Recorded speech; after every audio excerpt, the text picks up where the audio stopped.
Bonjour à tous et bienvenue sur ma chaîne. Il y a quelques jours, je fêtais les 1 an de ma chaîne. Une chaîne couture que j'ai voulu créer l'année dernière, tout simplement parce qu'à force de regarder de la couture tous les jours, d'en faire un petit peu toutes les semaines, tous les jours, de penser couture une bonne partie de mon temps, je me suis dit qu'après tout, j'avais ma place comme tout le monde. J'étais pas mieux qu'une autre et j'étais pas pire qu'une autre. Et qu'après tout, mes vidéos allaient sûrement intéresser peut-être quelqu'un. Si c'était une personne, et ben c'était toujours ça. J'ai eu envie de retranscrire un peu ma passion, mes envies, mes cousettes. Parce que c'est vrai qu'autour de moi, j'ai pas forcément grand monde avec qui parler couture. Et j'avais aussi envie de partager sur cette communauté. Je sais que la communauté couture, en tout cas YouTube, est toujours très bienveillante. Et j'avais envie de partager, de faire découvrir peut-être, de faire découvrir Burda, je pense, pour beaucoup de personnes qui n'en consomment pas. De faire découvrir une petite partie de moi-même, des cousettes différentes des autres. Et tout simplement, moi aussi, de me lancer dans cette aventure. Alors ça fait déjà 1 an, le temps passe vite. On est à peu près à 915 abonnés en 1 an. Je trouve que c'est bien. Je suis contente de moi. Alors c'est tout bête, mais au début quand j'avais 50 abonnés, j'étais la reine du monde. Et là, me dire que j'en ai presque un tout petit 1000, ça me paraît énorme. Ça me paraît énorme parce que 1000 personnes, si on imagine 1000 personnes dans une salle, c'est beaucoup. Même si à la fois, c'est pas forcément grand-chose. Et sachant qu'il y a beaucoup de personnes qui me regardent sans forcément me laisser de commentaires, mais j'ai aussi des personnes qui, à chaque fois, vont me laisser un commentaire. Et c'est vrai que c'est là qu'on voit que nos abonnés sont, j'allais dire, fidèles. Et qui mettent régulièrement des commentaires. Alors il y a certaines personnes qui se reconnaîtront, à qui je pense bien fort et qui souvent sous chaque vidéo me laissent un commentaire. Et c'est vrai qu'au fil du temps, au fil des mois, et alors vous restez des inconnus et je reste une inconnue pour vous. Peut-être, alors peut-être un peu moins parce que moi je me dévoile peut-être plus que vous. Mais vous êtes des inconnus mais sans forcément l'être parce que je connais un petit peu de vous. Et alors, c'est un peu l'entre-deux qui est un peu étrange parce que je vous connais un petit peu sans forcément vous connaître et vous me connaissez un petit peu sans forcément me connaître. On s'est jamais rencontrés, mais quelque part, on se côtoie régulièrement, si j'ose dire. Donc c'est assez étrange comme lien. C'est vrai que je pense que si on ne le vit pas, c'est pas forcément facile à décrire. En tout cas, nous sommes à un petit 1000. C'est vrai que j'ai que ma chaîne YouTube. J'aurais pu me faire une chaîne, enfin j'aurais pu me faire un compte Instagram, Facebook, Twitter, TikTok et compagnie. C'est vrai, on m'a déjà plus ou moins demandé si je comptais faire Instagram. J'y ai souvent pensé, je me suis souvent dit que je pourrais le faire comme tout le monde, que ça me rapporterait peut-être un peu plus de vues, d'abonnés. C'est vrai que quand je me compare aux youtubeuses couture qui ont à peu près le même temps que moi sur YouTube, c'est vrai que alors c'est sûr, on va toujours se comparer à la personne qui va avoir 500 abonnés de plus qu'à la personne qui va en avoir 500 de moins. Mais c'est vrai que je pense qu'il y a beaucoup de youtubeuses qui, elles, ont déjà créé leur communauté sur Instagram avant de se lancer sur YouTube. Qui les a sûrement déjà, je pense, aidées dans le développement de leur chaîne. Or, moi, ce n'est pas le cas. Je compte pas faire d'Instagram parce que j'aurais l'impression de le faire parce qu'il faut le faire et pas parce que j'aurais envie de le faire. Et s'il y a bien quelque chose que je veux faire sur ma chaîne, c'est ne pas forcément m'imposer des choses que je ne veux pas. Je pense qu'on s'impose déjà au quotidien suffisamment assez de choses qu'on ne veut pas faire au boulot, au quotidien, avec les autres. Donc, j'ai pas envie de m'imposer quelque chose qui me fait pas forcément plaisir. Sachant que, j'allais dire, moi j'ai pas de box internet chez moi et j'ai pas de télé. Donc c'est encore moins pour passer tout mon temps sur les réseaux sociaux. S'il y a bien quelque chose, alors je vais pas dire que je boycotte, mais s'il y a bien je passe déjà pas mal de temps sur mon téléphone. Alors si je pouvais éviter, en plus Instagram. Enfin en tout cas pour l'instant c'est pas du tout quelque chose que je recherche. Peut-être que dans 5 mois, j'aurai envie de me mettre sur Instagram pour relayer les marques de patrons, les tissus et proposer à ma petite échelle, ma chaîne à une plus grande échelle, entre guillemets. Mais en tout cas, c'est pas forcément quelque chose que j'ai envie de faire. Je suis très bien sur YouTube. C'est une plateforme qui me va bien. Je filme quand j'ai le temps, je fais le montage et après je poste les vidéos. C'est pour ça que vous n'avez pas de régularité. Alors vous savez que vous avez ma revue de presse et mon bilan couture du mois. Mais c'est vrai que j'ai pas de régularité. J'ai pas de régularité à vous dire vous aurez une vidéo toutes les semaines le lundi à 17h36 parce que déjà ça prendrait beaucoup de temps. Et c'est vrai que souvent je me disais ah ça fait vachement cliché de faire des vidéos et se plaindre que ça prend du temps. Eh bien oui, mais ça prend du temps. Ça prend du temps, le temps que moi je tourne ici, le temps que je fasse le montage de ma vidéo, que mes vidéos se convertissent, que je la passe dans un logiciel pour que la capacité, que la taille en fait de mon format se réduise. Et après, le temps que je l'expose sur YouTube, que je fasse la vignette, la fiche de description. Et c'est vrai que ça prend du temps. Mais c'est avec beaucoup de bonheur que je suis très heureuse de faire ça. Mais c'est vrai que ça prend du temps et j'ai pas envie de vous faire une vidéo toutes les semaines, de vous donner rendez-vous pour une vidéo qui me plaît pas forcément, que je vais bâcler en me disant faut que je présente quelque chose, que je vais présenter quelque chose qui va absolument pas me plaire ou j'allais dire une vidéo que moi-même j'aurais pas envie de regarder. Si c'est mes 10 astuces machin, mes 10 patrons trucs machin, enfin moi je ressens pas le besoin de faire des vidéos comme ça et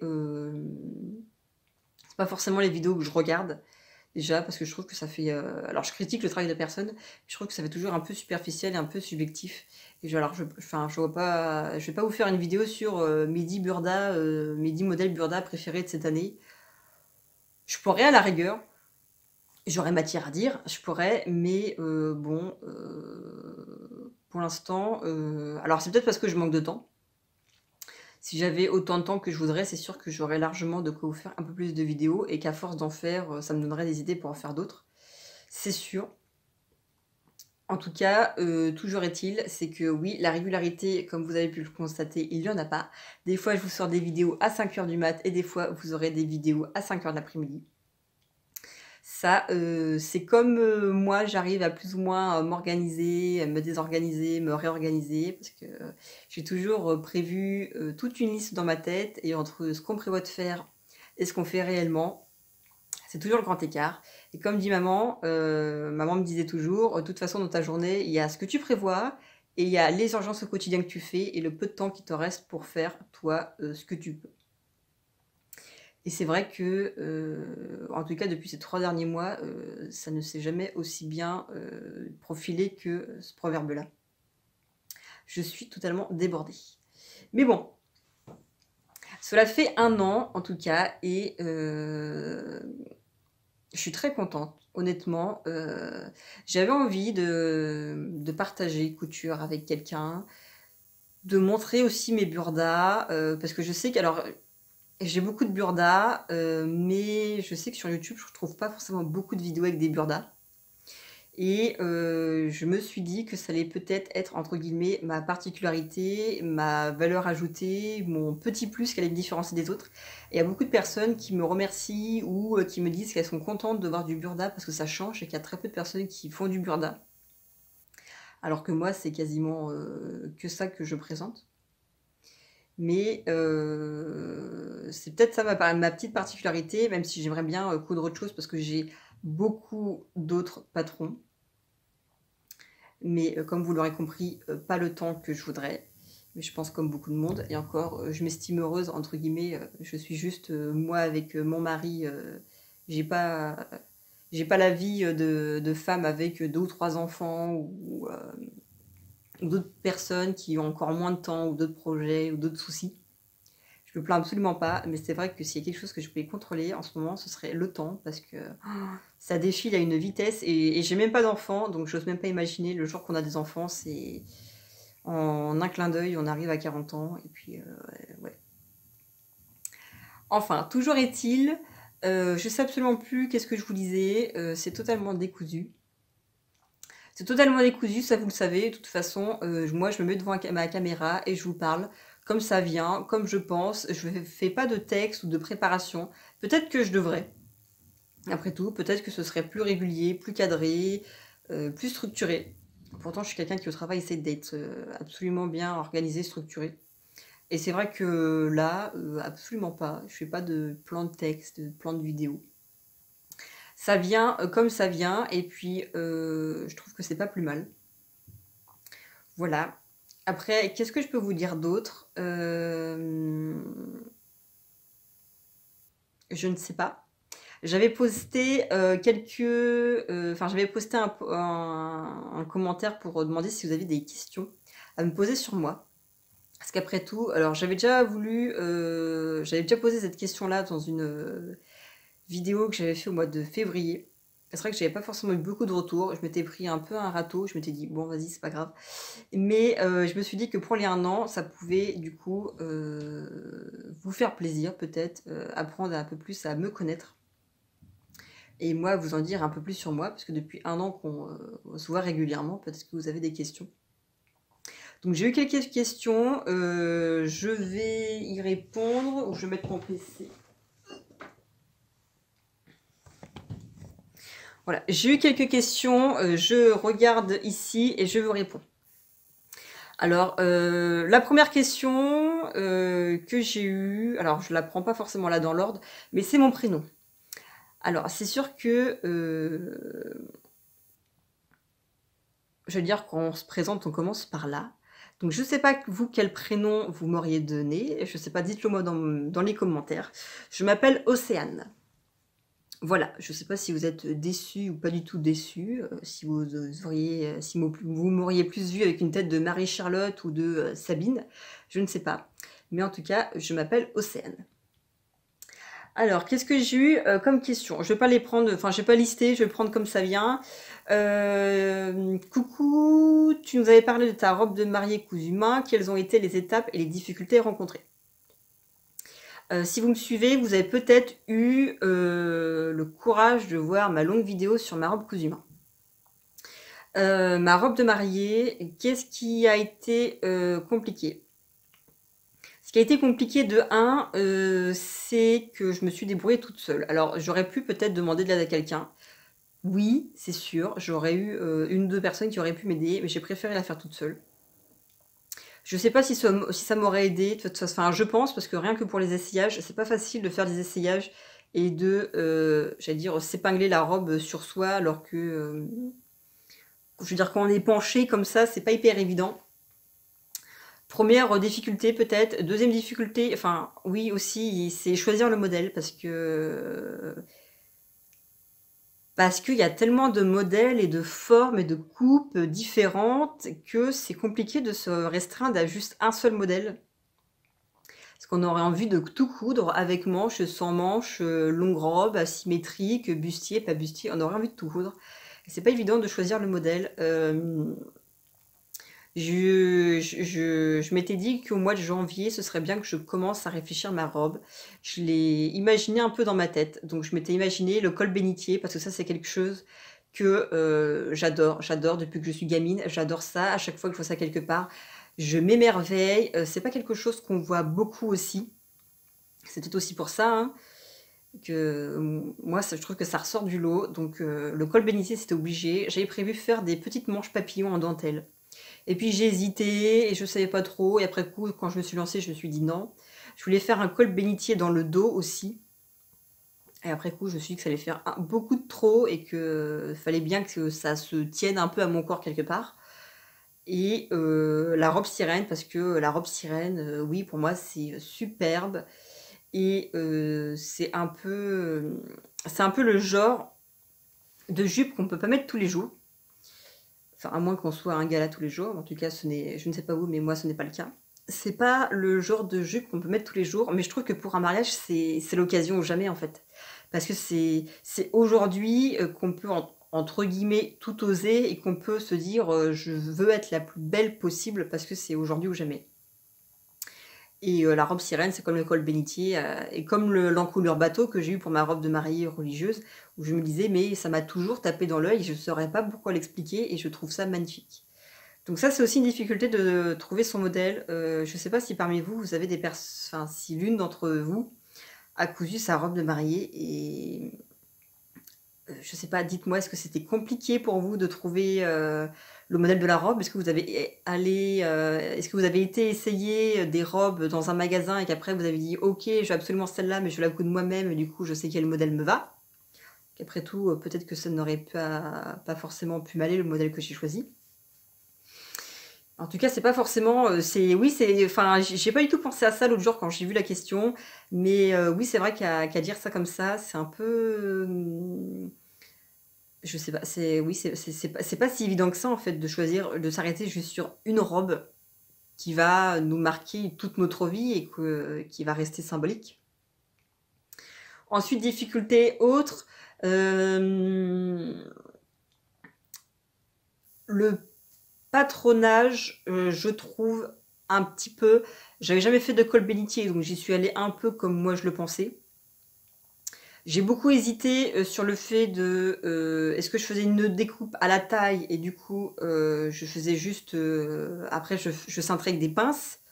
J'ai fait ma toile sans pince, j'ai cousu ça sans pince en me disant jusqu'au dernier moment, enfin jusqu'aux essayages en me disant mais c'est quand même bizarre, tu fais un modèle sans pince, ajusté. D'habitude, c'est pas comme ça que ça se passe, t'as pas mis de pince et tu vas le regretter, il y a un truc qui va mal se faire, il va y avoir un souci. Mais au final, ouais, j'ai beaucoup appréhendé ça parce que je me suis dit, mais c'est dingue, il y a toujours des pinces à un modèle quelque part. Et toi, tu as fait un modèle sans pince. Et tu comptes que ce soit ajusté. C'est pas un peu contradictoire. Donc je me suis pas mal posé des questions. Je me suis gratté la tête longtemps et je me suis dit, bon, écoute, vas-y, lance-toi. J'ai fait ma première toile. Alors c'est sûr, hein, c'est un modèle en jersey, donc pince ou pas pince, ça change pas grand-chose. Mais après, en faisant les autres, je me suis rendu compte que ça pouvait le faire. Mais c'est vrai que je me suis posé beaucoup de questions, ça m'a beaucoup travaillé, et puis je me suis dit, bon, de toute façon, on fait des toiles parce que c'est à ça que ça sert. Après, comme autre difficulté, attendre que monsieur s'en aille pour coudre, commencer à coudre, qu'au final il revienne plus tôt que prévu, qu'au final quand il devait pas être là, au final il rentre, donc commencer à coudre ma robe et puis tout ranger en 4e vitesse, faire les essayages, commencer à faire les essayages et se rendre compte qu'au final il rentre plus tôt que prévu, donc se dépêcher de se mettre à poil et de se cacher de la robe, se débarrasser de la robe le plus vite possible. C'est pas forcément une difficulté, mais c'est sûr que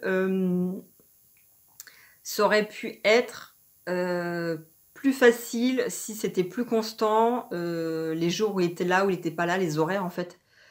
Parce que plusieurs fois je me suis dit mais ça sert à rien de coudre parce que de toute façon dans 10 minutes il va être là. Et après coup me dire ah bah non au final il est arrivé bien plus tard parce qu'il est parti faire je sais pas quoi, donc j'aurais pu largement coudre. Et certains moments me dire bon bah tu commences à coudre et puis bah t'as pas vu le message, mais au final il arrive, il a fini plus tôt que prévu, donc et bah tu te dépêches de tout cacher. C'était une petite difficulté. Et la plus grande difficulté, je pense, pour moi, c'est de travailler avec moi-même. Parce que moi, je suis le genre de personne, à l'origine, je voulais faire mes 2 robes de mariée. Ma mère voulait absolument m'offrir une robe, en fait, elle a qu'une fille, maman, j'ai 2 grands frères et moi je suis la dernière, donc maman n'a qu'une fille et elle voulait absolument offrir la robe à sa fille. Et elle savait pertinemment que 2 robes, ça allait être beaucoup de stress pour moi et que j'allais beaucoup m'angoisser. Ça, c'est sûr. Et moi qui avais du coup 1 an pour la faire, puisque je me suis fiancée au mois de juillet et que je savais déjà pertinemment avant que j'allais me marier que je voulais faire ma robe, je savais que j'avais le temps. Et puis plus tu as le temps, plus tu prends ton temps. Et après quand tu n'as plus le temps, et ben, tu es obligé de courir. Donc moi, j'ai quand même fini ma robe le dimanche avant la semaine de mon mariage. Donc oui, j'ai fini ça 6 ou 7 jours avant. Et je me rappelle encore vous prendre avec moi pour aller à Mondial Tissu pour acheter le tissu de ma robe. On devait être quelque chose comme le 5 septembre et je me mariais le 17. Et s'il y a bien quelque chose que j'ai horreur chez moi, mais que je n'arrive pas à combattre, et que quelque part je ne veux pas combattre, c'est bien ça. C'est de me dire, t'as 1 an pour faire quelque chose, et tu vas t'y prendre 1 mois à l'avance, et tu peux pas te dire, ah bah tant pis, je m'en passe. Mais non, bah non. Parce qu'en plus, évidemment, tu dis à tout le monde que tu vas faire ta robe, tu peux pas faire, tu peux pas débarquer avec juste une seule robe. Parce que tout le monde t'attend avec tes 2 robes, et que toi, tu te l'es promis au fond de toi, tu te l'es promis au fond de toi depuis des années, et tu t'es dit, mais tu vas la faire ta robe. Mais oui, et voilà, je suis pas foutue. J'avais 1 an pour la faire, et il m'a fallu, je me suis pris ça toujours après, parce que bah, de toute façon, t'inquiète pas, t'as le temps, et puis bah t'inquiète pas, t'as le temps, et puis bah ce serait peut-être bien de te bouger l'oignon, parce que c'est bientôt. Donc s'il y a bien quelque chose, une difficulté, voilà, c'est d'être avec, enfin, de travailler avec soi-même, de se dire, si je pouvais me dissocier et par moment me foutre des coups de pied au cul, je le ferais, mais il y a des jours où j'ai pas la volonté, il y a des jours où j'ai la volonté, et c'est vrai que ma robe, oui, ma première difficulté peut-être, ça aurait été, enfin ma première difficulté, ça a été de la faire un peu dans la course, et c'est peut-être pour, enfin, peut-être que ça a bâclé mon travail, j'en sais rien, peut-être que j'aurais pu faire d'autres finitions, ça c'est sûr, peut-être que j'aurais pu la faire autrement, évidemment, mais avec des peut-être et des si, c'est sûr qu'on refait le monde. Et moi, tout ce que je vois, c'est que j'étais contente de moi. Mon mari m'a trouvée très belle, parce que quand il m'a vue, il s'est mis à pleurer. Et je peux vous dire que depuis le temps que je suis avec, je l'ai quasiment pas vu pleurer. Donc voilà, tout le monde était impressionné, content, surpris. Ça fait son effet, et c'est l'essentiel. Après, je sais pas si avec une bande de dentelle en plus, en moins, une épaule plus large, moins large, ça aurait été mieux. Je suis pas sûre, honnêtement. Au final, après avoir passé mon mariage, je me dis que l'essentiel n'était pas là. L'essentiel était ailleurs, et en tout cas, voilà. Elle était comme elle était, et puis j'en suis très contente comme ça. Ensuite, question suivante, parce que je suis quand même passé pas mal de temps à parler de ça. J'ai une question sur mon parcours professionnel, mon plat préféré et mes centres d'intérêt. Comment je suis venue à la couture? Comment je suis venue à la couture? Comment je suis venue à la couture? C'est pas du tout le principe de ma mère m'a appris à coudre, ma grand-mère m'a appris à coudre. Maman fait partie de ces gens qui savent à peine coudre un bouton, ce qui est déjà plus que beaucoup d'autres personnes. Mes grands-mères ne savent pas coudre. Enfin, en tout cas, ma grand-mère maternelle avait une machine à tricoter et faisait du point de croix.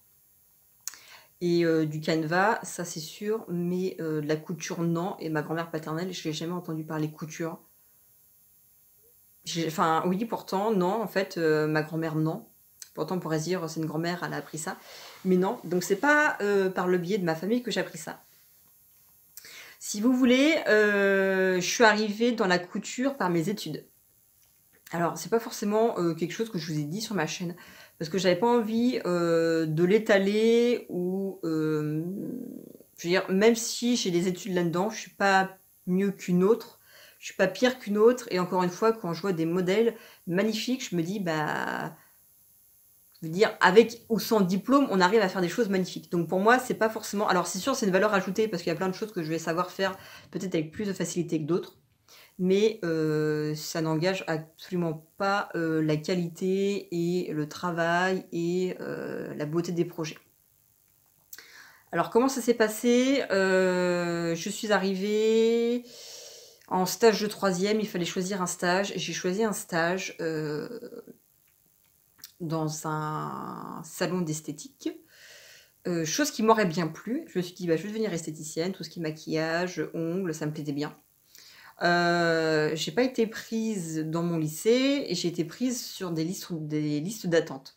Et en liste d'attente, j'avais mis du coup d'autres vœux, et j'avais mis en fait métier de la mode vêtements dans ce même lycée-là que je voulais, et j'ai été prise ici. Donc de toute façon, comme je savais que j'allais pas être prise en esthétique parce que c'est un domaine qui est absolument bouché, je me suis lancée là-dedans.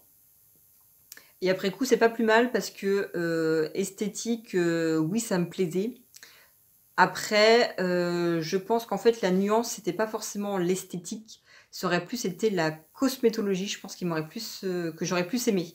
Tout ce qui est formulation de produits, réaction, tests laboratoires, cliniques. Ça, je pense que en fait, largement, ça m'aurait plus intéressé. En tout cas, du coup, j'ai fait un BEP Bac Pro métier de la mode vêtements, qui anciennement c'était matériaux souples, et qui avant encore c'était prêt-à-porter sur mesure, je crois. Enfin, il y a quand même quelques années en plus. Donc j'ai fait mon BEP Bac Pro et j'ai fait après le BTS métier de la mode vêtements. Toujours avec le même intitulé. Donc ça veut dire que moi la couture, je l'ai apprise ici, dans mes études. Parce qu'autour de moi, à la maison, personne ne cousait. J'ai pas de tante ou de grand-mère, comme je vous ai dit, ou de belle-mère, ou je ne sais quoi. Moi, j'ai appris la couture à l'école, avec mes études. Après, je savais pas trop après mon BTS, est-ce que je partais sur Paris pour faire une licence? Est-ce que je partais en apprentissage pour faire ma licence? Est-ce que je faisais juste une formation? J'avais hésité avec une formation lingerie. J'avais été voir 2 écoles à Paris, parce que j'aurais bien aimé travailler dans la lingerie. Tout ce qui est lingerie, corsetterie, mariage, je trouve ça magnifique. J'aurais aussi bien travaillé pour les enfants, je trouve que c'est tellement mignon les vêtements pour enfants. Peu importe ce qu'on fait, c'est tellement mignon. Donc bon, je ne savais pas trop. Et après coup, après mon BTS, j'ai été prise au travail que je suis actuellement, donc depuis 6 ans et demi. En fait, ils m'ont prise, il me restait mon oral d'anglais à passer. Ils cherchaient quelqu'un en CDI et du coup, moi, je me suis présentée. Parce qu'aussi, c'était à 2 km de chez mes parents. Donc voilà, ça aurait été bête de ne pas se présenter. Donc le métier que je fais aujourd'hui, je ne suis pas vraiment dans la couture vêtements. Je suis dans la couture chaussures. Je suis patronnière tigiste. Donc patronnière parce que je fais le patronage. Du coup, si vous voulez, ça correspondrait à modéliste pour le vêtement. Je fais le patronage et tigiste parce que je pique les tiges. Donc les tiges, c'est le dessus de la chaussure. En fait, mon métier, je fais, plus clairement, je fais des chaussures sur mesure orthopédiques. Principalement en cuir, mais également en tissu. Et donc pour hommes, femmes, enfants, chaussures, chaussons, les réparations aussi qu'on fait. Donc je fais des chaussures sur mesure orthopédique, ce qui fait que mon diplôme m'a un petit peu servi, mais pas forcément, parce que vous imaginez bien que construire un vêtement et construire une chaussure, c'est absolument pas la même chose.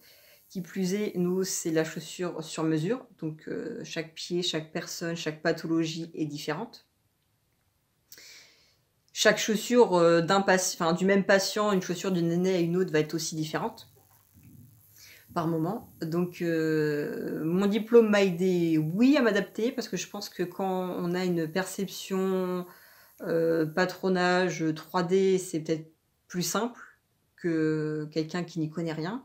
Après, c'est sûr qu'une fois qu'on sait coudre à la machine à coudre, alors c'est pas les mêmes machines à coudre que j'ai au travail, c'est des machines piliers, mais c'est sûr que c'est toujours plus simple quand déjà, je dis toujours, quand on sait faire une canette, on sait mettre le fil dans le chat, on sait faire un point d'arrêt, enfin, déjà quand on n'a pas ça à apprendre, c'est toujours plus facile. Donc voilà, j'y suis depuis 6 ans et demi, ça me plaît beaucoup. Ça me plaît beaucoup, j'allais dire vulgairement, je me défonce au boulot pour en faire un maximum, pour voilà, ça me plaît vraiment. Il y a vraiment un côté intérêt dans ce métier-là, parce que quand vous avez quelqu'un qui est amputé, quand vous avez des diabétiques, quand vous avez des gens qui sont hémiplégiques, qui ont des AVC, qui ont des raccourcissements, des hallux trop prononcés, plein de tout ce qui est maladie Charcot-Marie-Tooth, sclérose en plaques, sclérose latérale amyotrophique, enfin en tout cas tout un tas de jargons comme ça que vous ne connaissez pas peut-être, mais c'est vraiment des chaussures thérapeutiques. Et ce qui est vraiment intéressant, c'est que je vais vous donner une anecdote. Par exemple, l'autre jour, on faisait une chaussure exprès qui est mise après une amputation, en fait, pour que la personne puisse marcher avec, qui va contenir le volume des pansements et pour que la personne puisse se verticaliser pour pouvoir cicatriser. C'est généralement prévu pour les personnes diabétiques. Donc il y avait une personne donc, qui s'est fait amputer de ses orteils. Et il y avait la photo en fait de l'amputation avec juste recousu en fait la peau. Et je l'ai montré à ma collègue en lui disant bah, est-ce que tu veux voir?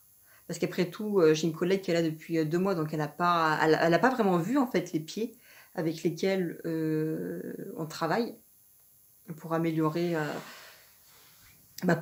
la vie tout simplement. Donc je lui ai montré la photo en fait de l'amputation et je lui ai dit bah tu vois le monsieur il a été amputé. Alors en plus il y avait un trou dans la cheville, je pense qu'il y a dû avoir un drain pour absorber le pus ou le sang, j'en sais rien.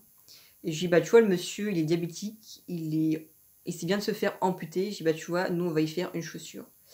Et je lui ai dit bah du coup tu comprends à quoi sert ton travail et bah, quand tu fais ça en fait tu peux pas tu te dis bah oui en fait je suis au bon endroit. Je travaille pour quelqu'un qui va totalement être dépendant. Il y a certaines personnes qui sont totalement dépendantes de ces paires de chaussures, qui sans paires de chaussures n'arrivent pas à marcher ou qui vont marcher avec des béquilles ou qui vont même pas pouvoir se lever.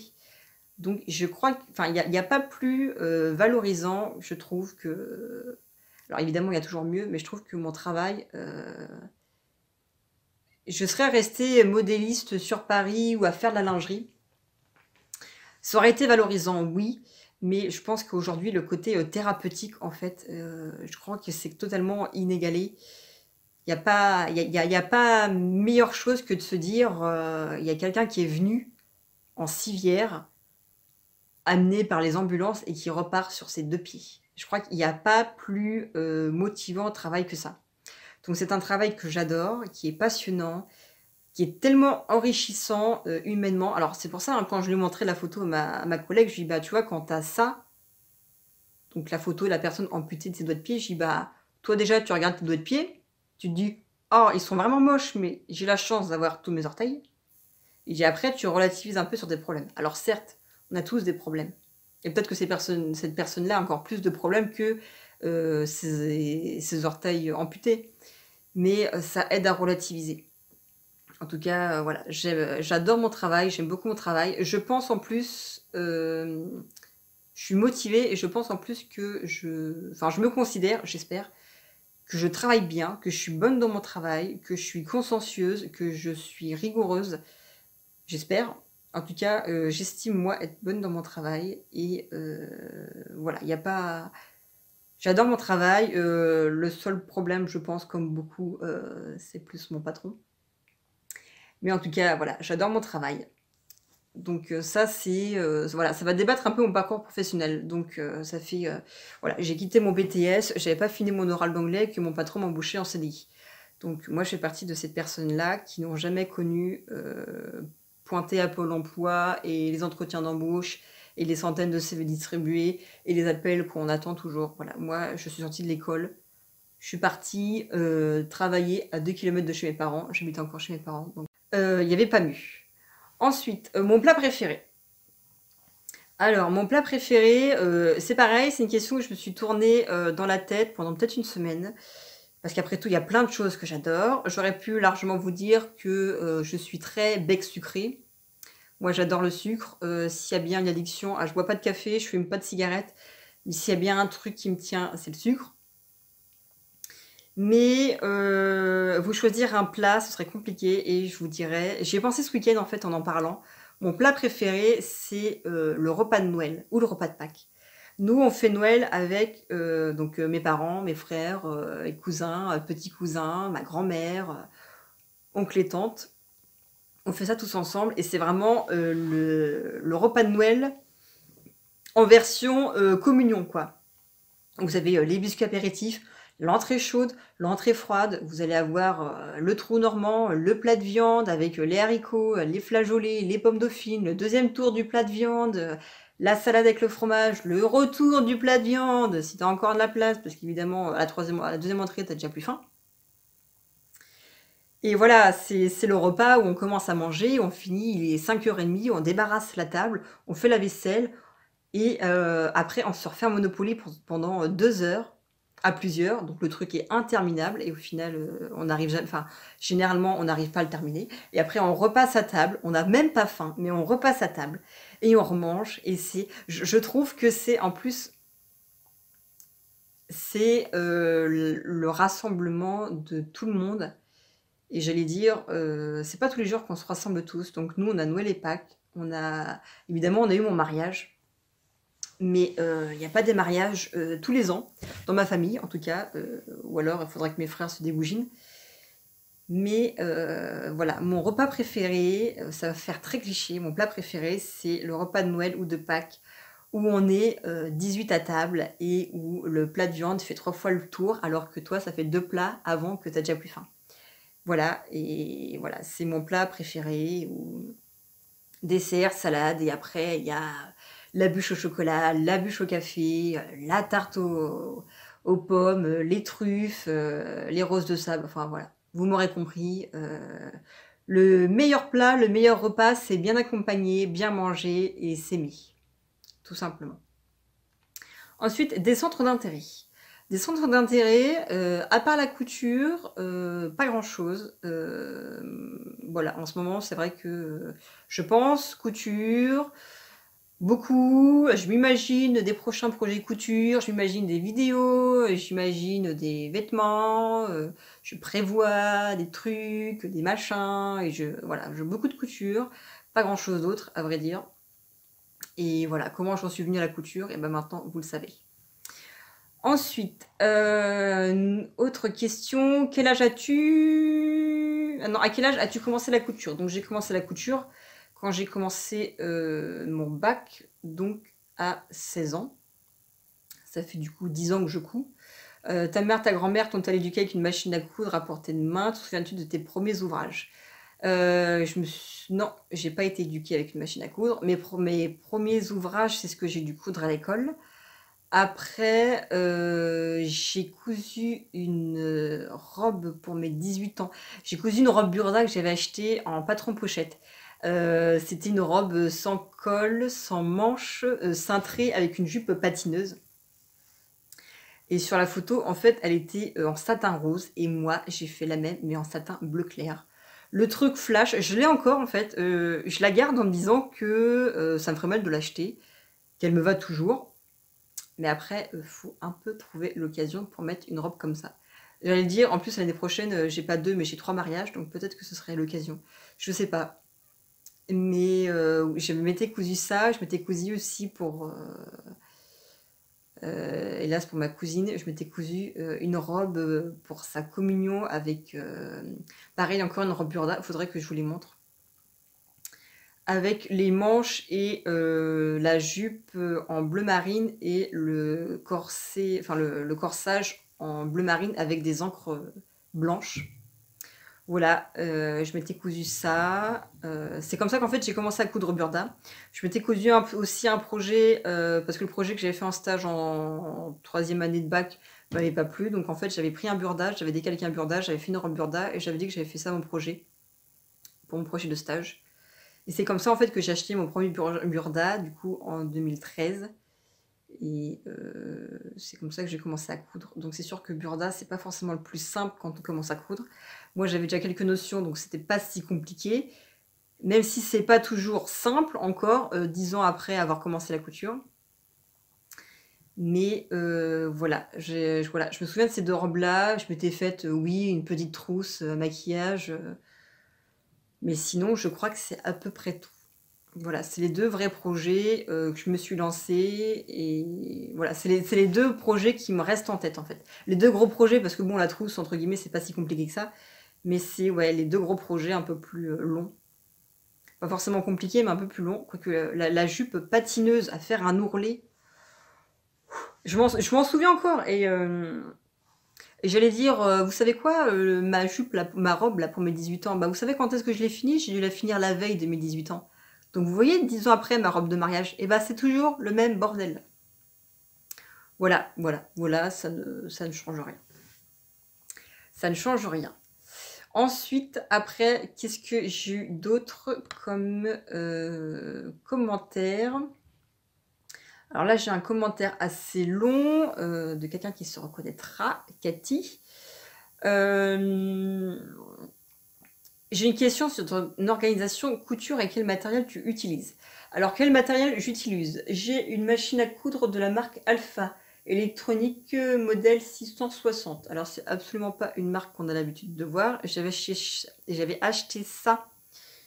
Enfin, je me l'étais fait offrir pour Noël par mes parents, ma marraine et ma grand-mère, pour mes 16 ans, je pense. J'avais acheté cela chez la personne qui venait réparer les machines à l'école. Et c'est la même personne qui vient réparer les machines à mon travail. Et j'ai aussi une vieille surjeteuse. Alors que je regarde, c'est une vieille Obiloc électronique 786. Elle est vieille parce que c'est le voisin de mes parents qui me l'avait donnée parce que sa mère était couturière avant. Donc voilà, sa mère qui doit avoir peut-être 75 ans. Donc voilà, elle est faudrait que je devrais vous mettre une photo. Elle est en plastique toute jaunie. Je ne sais même pas si ça existe encore. Je suis très contente de la voir. J'ai mis beaucoup de temps avant de savoir la régler. Maintenant, je suis à peu près tranquille avec elle. Donc tout va bien. Mon organisation couture. Mon organisation couture, je m'étais fait un... mince. Je m'étais fait un planning de projet pour le printemps que j'ai pas trop mal tenu, qui m'a aidé un peu à me structurer, à me cadrer, parce qu'avant j'avais pas eu tout de projet, j'avais un tissu, j'avais un patron, je les mettais ensemble et je voyais ce que ça donnait. Et j'étais partie à la base sur un projet par mois. Et je perdais toujours beaucoup de temps parce qu'entre choisir quel patron on veut faire et après on trouve le patron, on trouve pas forcément le tissu qui va avec, donc on change d'idée et après on a le tissu et on veut faire ça mais on n'a pas le patron qui correspond. Donc je perdais beaucoup de temps.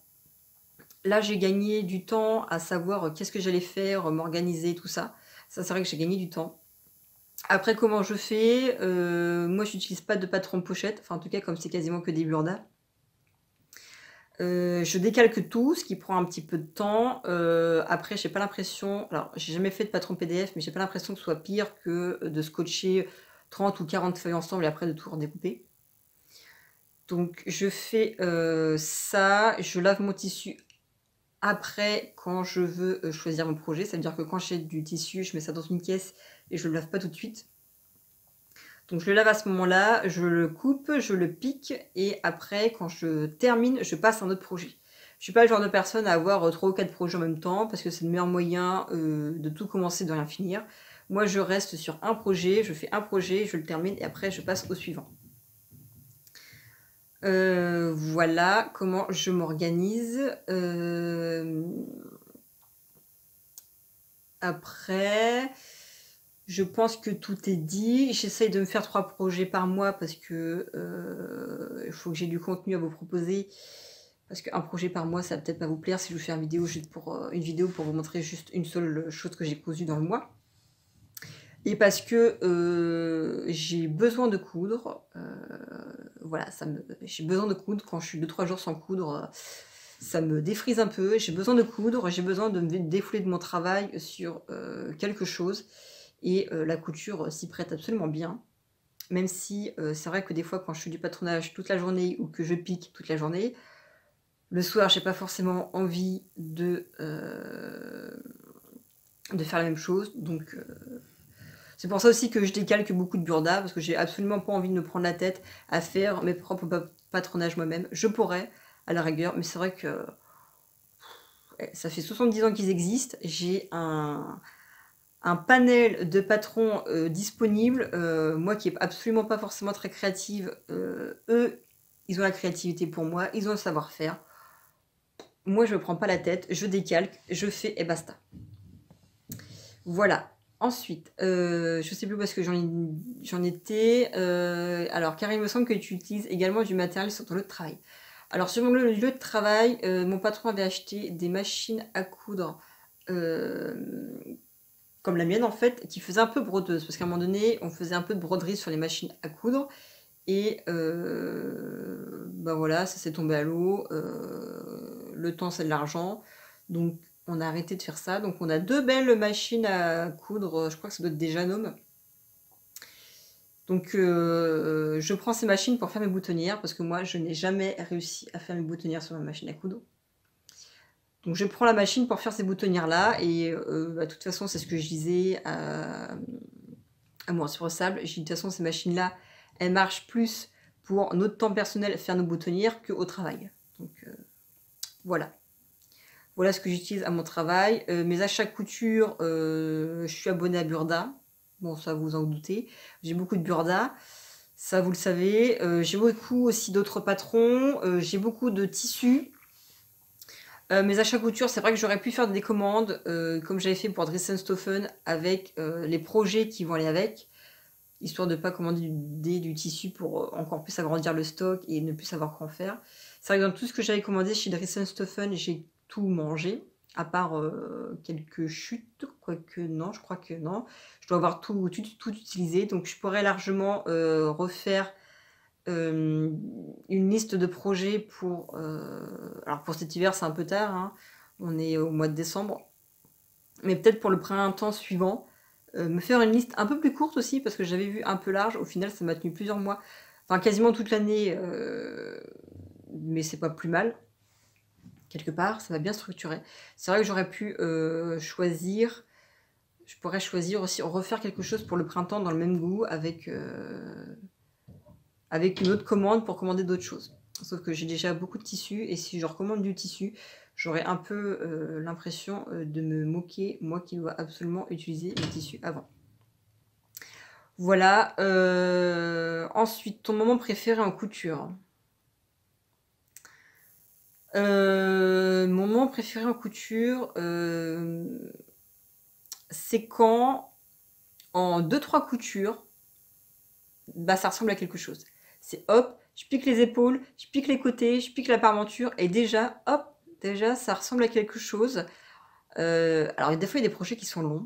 Des fois, il y a des projets en 2-3 coutures, hop, ça y est, ça prend déjà forme tout seul. Et je trouve que c'est vachement gratifiant. On se dit, bah tiens, c'est juste pas grand-chose et c'est un vêtement. Voilà. Je pense que c'est peut-être ça mon moment préféré. Après, mon moment préféré en couture aussi, c'est quand j'ai vos retours, vos gentils commentaires. Et ça, c'est sûr que ça fait toujours plaisir. Et voilà, c'est toujours très encourageant. Mon patron préféré.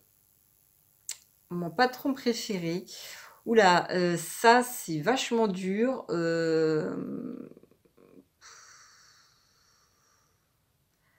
J'ai des patrons coup de cœur. Après, un patron préféré, waouh, c'est compliqué. Là, je pourrais pas vous dire. Je pourrais pas vous dire.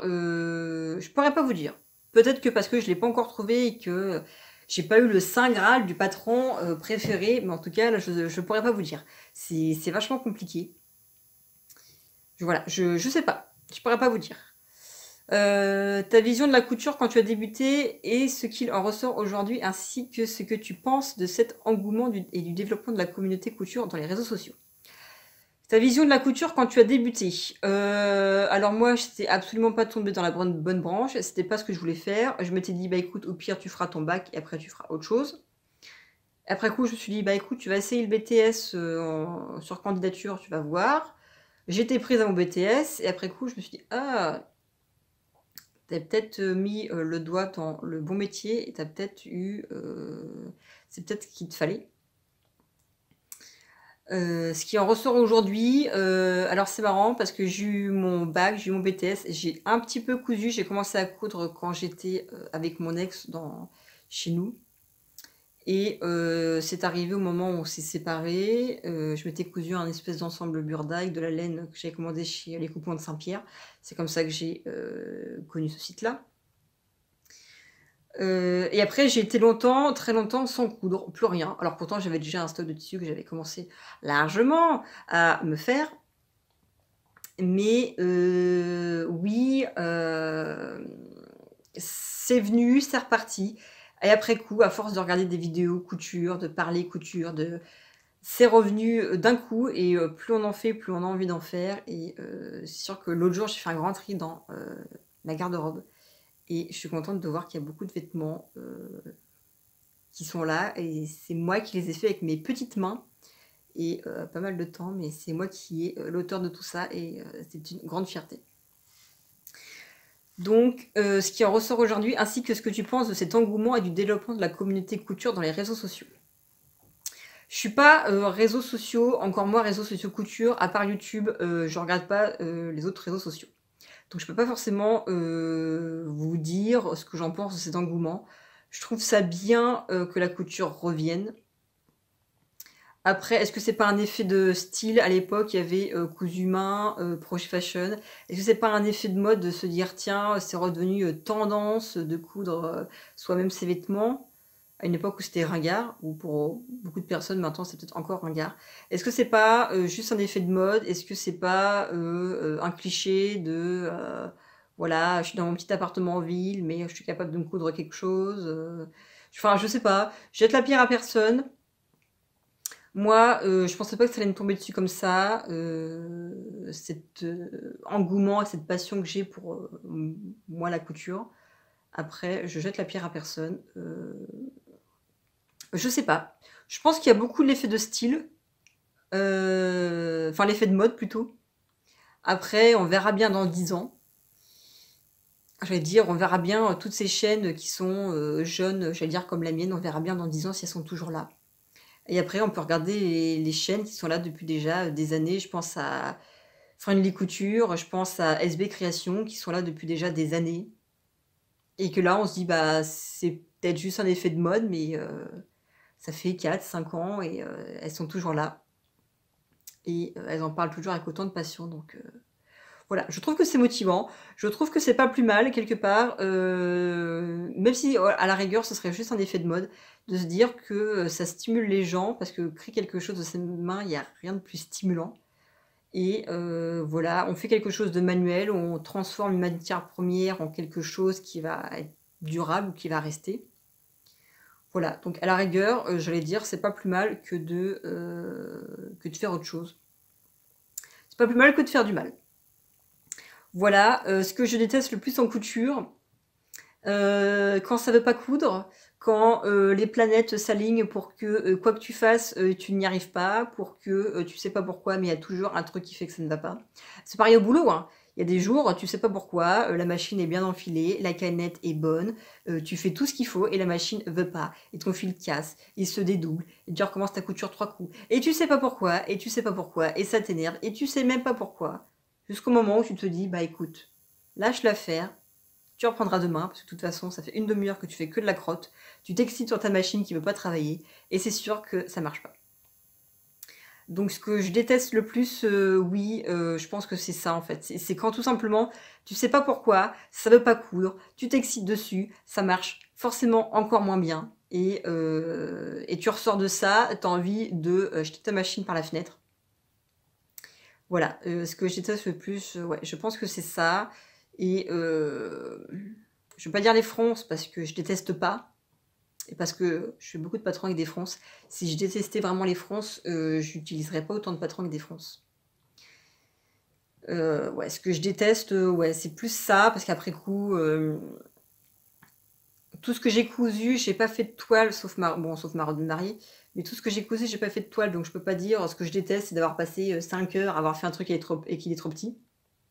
Parce que ça ne m'est pas encore arrivé, parce que je me dis bien qu'à un moment donné, je vais pas y échapper. Après, je peux pas m'en vouloir parce que si je fais le choix de ne pas faire de toile, c'est sûr que ça ne peut pas tomber toujours pile poil du premier coup. Voilà. Ensuite, je pense que c'est tout. Voilà ce que je déteste le plus en couture. Ou alors ce que je déteste le plus en couture, c'est les gens qui vont te donner des conseils ou qui vont permettre de plus ou moins critiquer gentiment, sans forcément s'en rendre compte. Toi, ta couture, que tu as passé des heures et des heures et des heures à la sueur de ton front, quelqu'un qui va te dire « Ah oui, mais t'aurais peut-être dû faire comme ça ». Et cette personne va même pas être capable de savoir coudre un bouton, mais va savoir te dire qu'en gros, toi, ce que tu as fait, le temps que tu as passé, le cœur que tu as passé, eh ben, tu aurais peut-être pu faire mieux, parce que quand même, elle pense que de sa manière, ça aurait été mieux. Alors, quand c'est un conseil de quelqu'un qui s'y connaît, je veux bien. Quand c'est un conseil de quelqu'un qui ne sait pas coudre, qui ne sait pas à quoi ressemble une pince sur un patron ou je ne sais quoi, et qui va te dire « Ah, mais t'aurais peut-être dû faire comme ça », ça me fout les glandes. Parce que je me dis « Bah ouais, bah apprends à coudre un bouton, et après, tu pourras venir critiquer mon Henri. » Voilà. Ça, oui, ça aussi, je pense. Je sais pas. Dites-moi vous, après tout, on fait la foire en question pour moi, mais dites-moi vous, après tout, qu'est-ce qui vous déteste le plus en couture? Les pires choses qui t'ont demandé les personnes quand ils ont découvert que je faisais de la couture. Genre, ah du coup, j'ai plein d'ourlets, de rideaux à faire. Oui, alors ça, typiquement, ah bah tu sais coudre, ah bah du coup, tu vas pouvoir faire mes ourlets de jean, ah bah du coup, tu vas pouvoir me faire ça, et puis du coup, machin, et j'ai un trou. Oui, c'est sûr, comme je dis toujours, je suis couturière. Oui, je vais pas te faire tes rideaux, je vais pas te faire tes ourlets, parce que toi, si demain tu es agent immobilier, tu vas pas me faire une ristourne de 15% sur ma maison. Non. Et ben voilà. Ouais, ce genre de réflexion, c'est sûr qu'on les a toutes en passant. Voilà, voilà, c'est ça. La personne me dit, c'est du vécu, je déteste quand on me demande ce genre de choses, car je déteste reprendre autre chose que de mes coutures. Oui, c'est exactement ça. C'est déjà assez chiant de recorriger son travail. Alors le travail des autres, et puis généralement, tu vas toi essayer de t'arracher pour faire un truc bien parfait, pour quelqu'un qui va pas forcément voir que tu t'es autant bien investi et qui lui va juste dire elle a raccourci mon pantalon. Alors toi, ça se trouve, tu auras fait ça au poil de cul près, d'avoir tout bien mesuré, repassé, acheté la bobine de fil exprès, la couleur, le bon ton, pour qu'au final, tu vas juste retirer 2 centimètres. Voilà. Oui, bah de toute façon, on peut pas y échapper. Je pense que c'est comme beaucoup de métiers, je sais pas. Ah bah tiens, t'es pâtissier, bah la prochaine fois, tu pourras me faire un gâteau. Je pense que voilà, c'est un peu le cliché de beaucoup de travail. Voilà, ça fait partie du lot, j'allais dire. Ça fait partie du jeu. Ensuite, le prénom, ça a déjà été demandé. La pièce qui m'a donné le plus de fil à retordre. La pièce qui m'a donné le plus de fil à retordre, c'est mon manteau que j'avais fait pour le mariage du cousin de mon mari. Mariage d'hiver, petite robe toute mignonne, gros manteau chaud pour aller avec.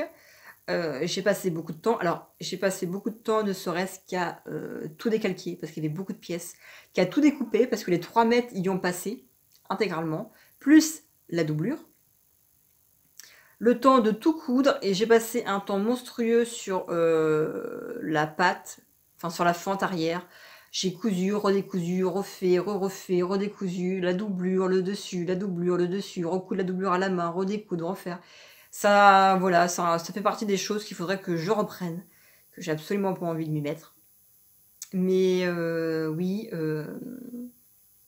c'est pas forcément le plus dur, mais en fait, je pense que le poids du manteau a totalement descendu le manteau, donc ce qui fait qu'à l'endroit de la fente, en fait, du coup, ça fait comme un pli, parce que la fente, elle, est à l'endroit, en fait, le point d'arrêt de la fente est à l'endroit où il devrait être, avec le poids du manteau qui descend, du coup, ça fait comme une espèce de bec.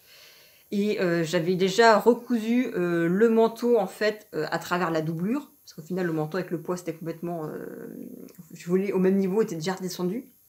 Donc j'avais fait ça, et c'était pas encore nickel. Et je me suis dit, bon, écoute, j'avais passé énormément de temps. Ça m'avait coûté cher aussi, parce que mine de rien, c'était la crêpe de laine, donc j'avais dû payer 45 ou 60 euros les 3 mètres, je sais plus, plus la doublure, le bouton, épaulette et tralala. Pour que oui, au final, on me dise, ah bah du coup, ta fente, bah ouais, je sais qu'il y a des défauts, merci de ne voir que ça, après avoir passé je ne sais pas combien de temps et de cœur là-dedans, voilà. Il y a un peu que le défaut qui est ressorti, et je pense que c'est pour ça, mon manteau, je l'ai foutu au placard, et je suis toi, je ne veux plus jamais te revoir avant des mois. Et je pense tendrement à lui, mais je l'aime autant que je le déteste. Voilà, c'est triste. Peut-être plus par le fait que les gens se sont tous dit « Ah, mais t'as pas remarqué qu'il y a un défaut sur ton truc ?» Oui, sans blague, merci, je sais, ça fait 3 coups que je le refais, ça marche pas. À un moment donné, je voulais quand même pas le mettre au placard, je l'ai porté pour le mariage, et puis voilà, quoi. Voilà, c'est tout. Après, qu'est-ce que j'ai eu d'autre? Je crois que c'est tout. C'est déjà pas mal. Qu'est-ce que je peux vous dire d'autre sur moi? J'ai 26 ans et demi, voilà, je suis née le 18 avril 96. Donc pour ceux que ça intéresse, je suis un petit bélier. Voilà, je sais que une de mes collègues parle beaucoup en signe astrologique. Du coup, moi, je suis un petit bélier. Normalement, je suis quelqu'un d'entêté. Donc, c'est sûr, moi, je vais parler, je vais réfléchir après, je vais faire des trucs.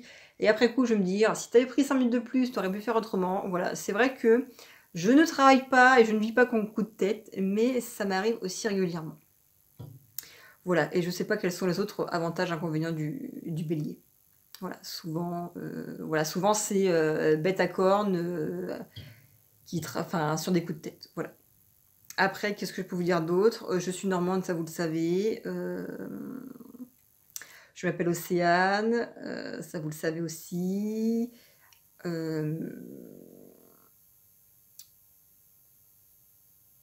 Je crois que c'est à peu près tout. Je ne sais pas si vous avez d'autres questions, vous pouvez très bien me les poser. Je pourrais faire une question pour la prochaine fois.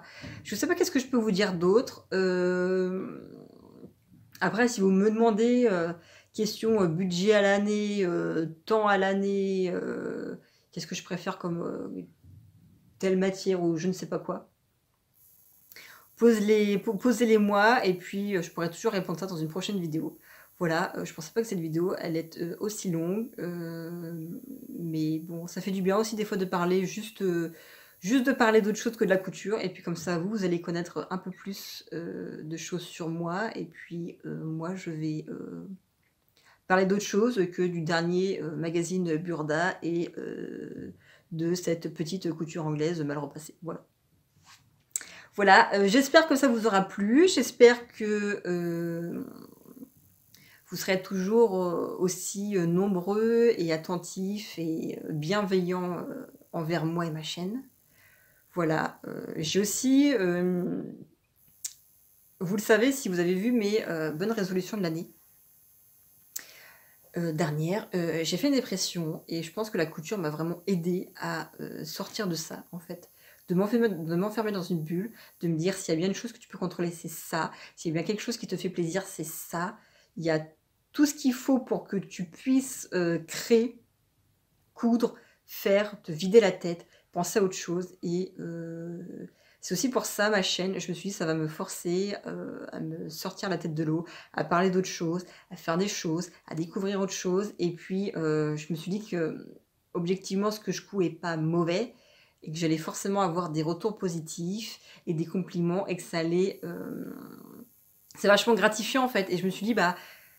Toi qui penses que tu ne vaux rien, et bah, tu as des personnes en face qui vont te dire que ce que tu as cousu c'est bien, que tu as du talent, que tu sais faire des choses bien, et que voilà, je pense que, alors ça fait très,